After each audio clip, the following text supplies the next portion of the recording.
Good evening. You're watching the main news on HKIBC. I'm Sarah Wong. Here's a look at tonight's top stories. Mainland health experts visit a long list of sites as they evaluate the city's anti-epidemic measures. The Agriculture, Fisheries and Conservation Chief defends a catch-and-kill order for wild boars. And in Europe, angry protesters continue to clash with police over restrictive COVID measures. A group of health experts from the mainland inspected the airport and an infection control center on their second day in Hong Kong. That's part of their 4-day visit to observe the city's anti-epidemic control measures. Omen Lee is more.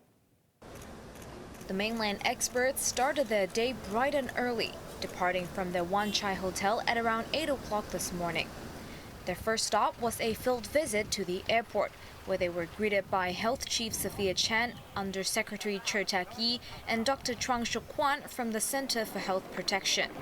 The expert panel includes Liu Wen-da from the Hong Kong and Macau Affairs Office's Department of Liaison, He Qinghua from the National Health Commission's Disease and Prevention Bureau, and virology expert Dong Xiaoping. They first inspected the restricted area separating mainland and international arrivals, then the sample collection zone. They didn't respond to questions on Hong Kong's performance in controlling the epidemic and the likelihood of reopening borders.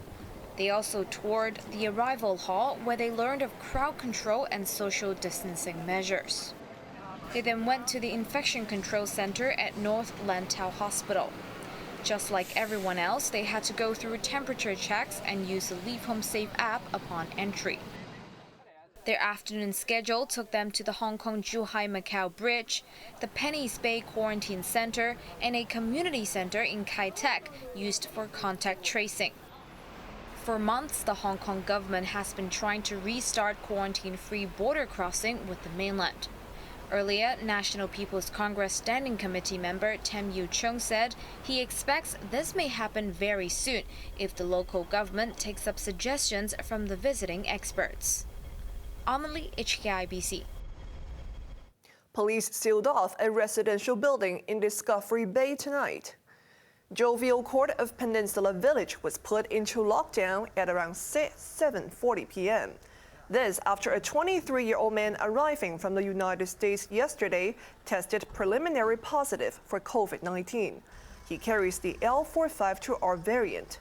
Authorities said the fully vaccinated man has stayed in his Lantau Island residence during the incubation period. Other places he visited will also be slapped with a mandatory testing notice. The Discovery Bay lockdown is expected to be lifted at 6 a.m. tomorrow. Hong Kong's head of the Agriculture, Fisheries and Conservation Department has defended the government's catch-and-kill order for boars, saying there's an urgent need for them to be removed from urban areas. He also said people may soon be banned from feeding wild pigs in so-called black spots. Grace Ma reports. Petitions have been on the way ever since the government announced it will capture and kill any wild boars spotted in urban areas. Public outcries became louder after 7 of them in Wong were lured with bread, cornered, and eventually euthanized on Wednesday. Leading the activism is the Hong Kong Wild Boar Concern Group. But this morning, Director of Agriculture, Fisheries and Conservation Department, Leung Siu-fei, appeared to contradict the campaign. We have consulted the Wild Boar Concern Group, and most of its members agreed that we should take action to remove threats, Leung said. The activists, however, stressed they had never been consulted by the government. The AFCD chief later clarified he meant to say the Wild Pig Management Advisory Group, which comprises of experts from the SAR, mainland and abroad.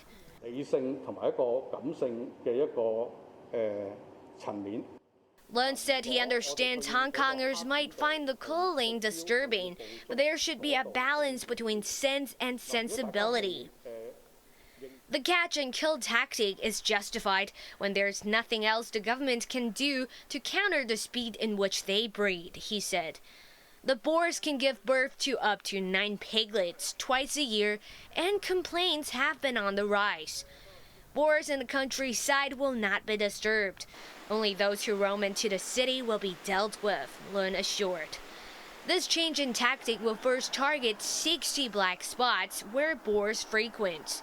Lun added his administration is looking into ramping up penalties for those who feed wild animals in listed black spots.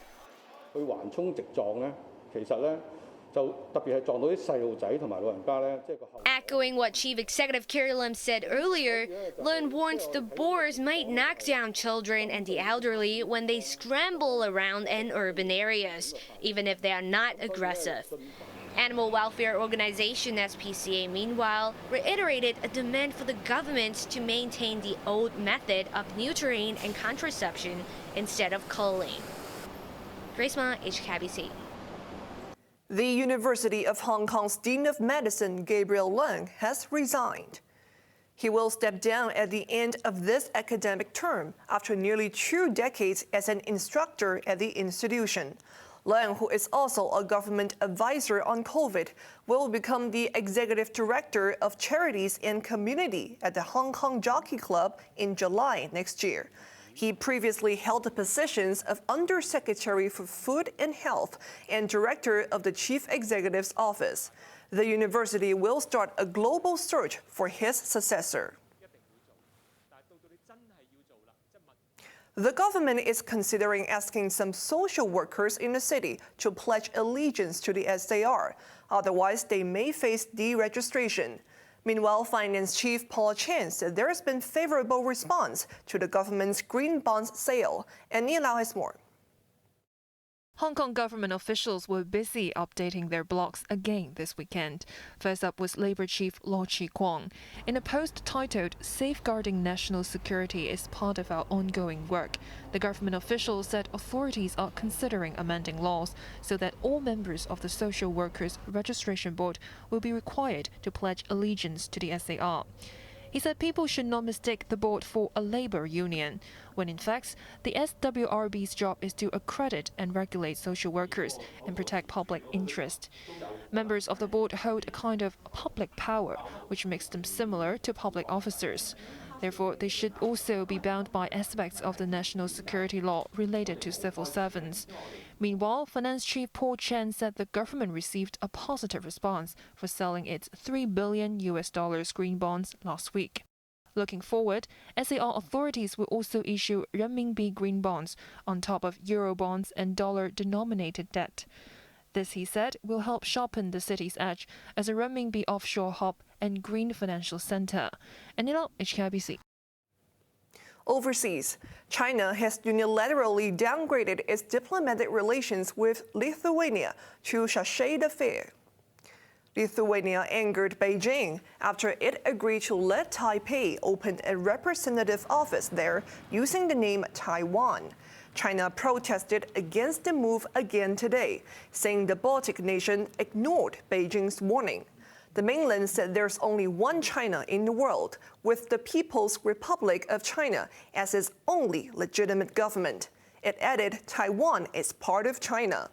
Lithuania expressed regret, stressing it adheres to the One China policy, but has the right to cooperate with Taiwan. Demonstrations erupted across Central and Eastern Europe as public discontent of COVID restrictions reached boiling point. Many people are furious with harsh rules that are being introduced right before the holiday season.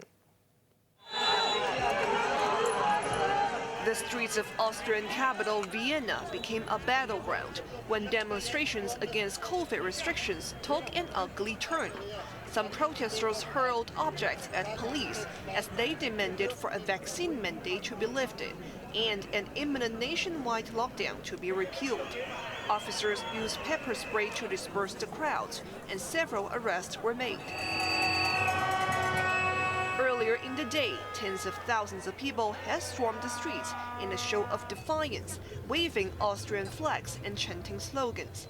Chancellor Alexander Schellenberg stood by his measures, which he introduced in an effort to push up his country's sluggish inoculation rate.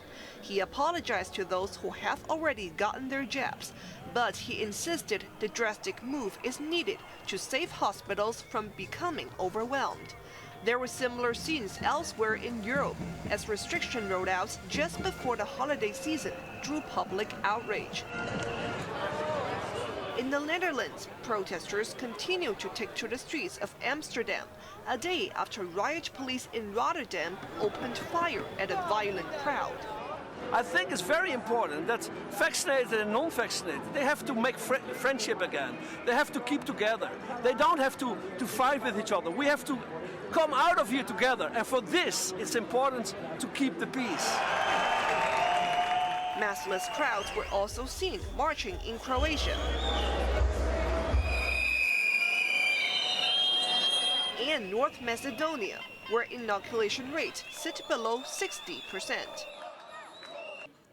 On to the weather now. Brace for a cool day tomorrow as a cold front moves across southern China, strengthening winds and bringing rain patches to the city. Temperatures will drop to 16 degrees at the lowest. It will be fine and dry with cool mornings in the coming days. Now let's take a look at the weather around the world.